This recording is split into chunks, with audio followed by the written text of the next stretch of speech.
Access lessons and resources anytime, anywhere. Download the Easy Learn app today.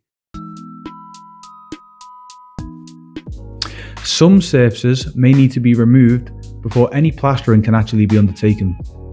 And this includes surfaces that show signs of movement or that crumble easily when they come into any kind of contact. The risk is that they may not be able to hold the weight of the plaster and may crack or just completely collapse. Some surfaces, such as plastic, wallpaper, glass, or high gloss paint, for example, naturally lack the proper adhesion for plastering. But they're not the only ones, and there are a wide range of surfaces that are generally unsuitable. So attached to this video is a downloadable PDF that you can use as a guide for surfaces that are generally not okay to be plastered over. In our case study, one of the surfaces that we need to remove is the tiles. But there are a few things that we need to consider first before going on to remove them.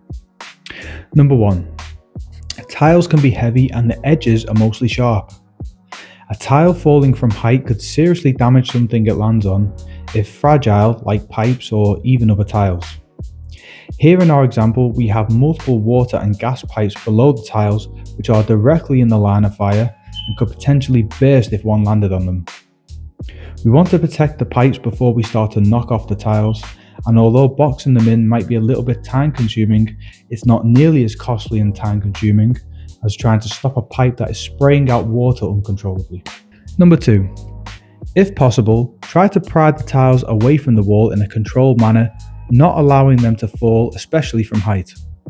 Apart from the potential damage they could have to anything they fall on, especially from this height, when they impact the ground, small sharp shards can break away, flying off and potentially into someone's eye, or becoming a nasty splinter for someone to stand on if later left unchecked.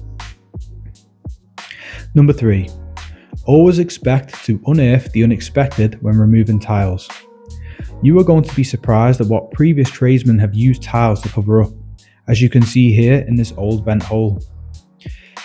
If you don't have the tools and materials to fix this to hand, you can imagine the headache you'll have with the extra time and cost which you will now inherit when encountering unforeseen issues like these.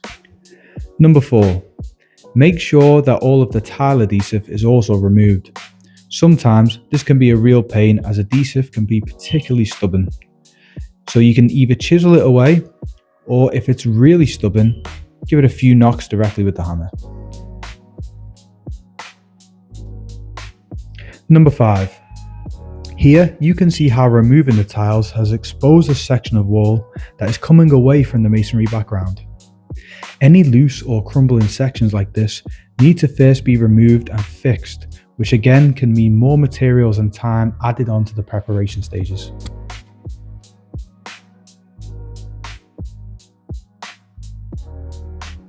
To summarize, take additional care when removing tiles, especially with any nearby delicate objects, and always expect to encounter more prep work after they've been removed.